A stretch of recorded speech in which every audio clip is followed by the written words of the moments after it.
Si celebra oggi la 21ª giornata mondiale dell'Alzheimer, un'iniziativa promossa dall'Associazione Alzheimer di Agrigento, un'iniziativa solidale realizzata in collaborazione con l'Uva di Canicattì.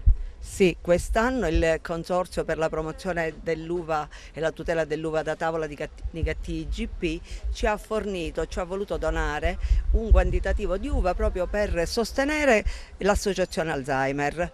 E noi appunto ringraziamo la sensibilità dimostrata dal Consorzio dei produttori di uva, perché questa giornata vuole essere come sempre di sensibilizzazione e di informazione.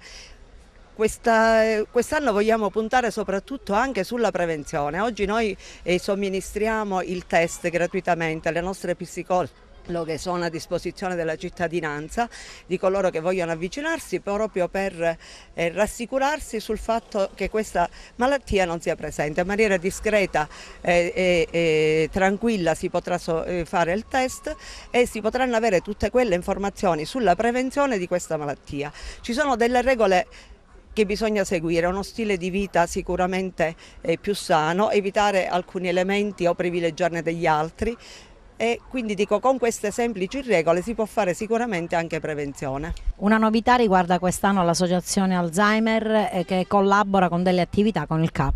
Sì, la cooperativa CAP quest'anno a fianco dell'Associazione Alzheimer oggi, anche perché da qualche mese abbiamo attivato un servizio di sollievo per le famiglie, per gli utenti, per i caregivers, appunto delle persone affette da Alzheimer presso la struttura dell'associazione, e in occasione di questa giornata noi abbiamo presentato un opuscolo informativo di supporto ai caregiver, dando tutta una serie di informazioni su quelle che sono le problematiche della malattia e soprattutto consigli su come gestire le varie fasi della sua evoluzione.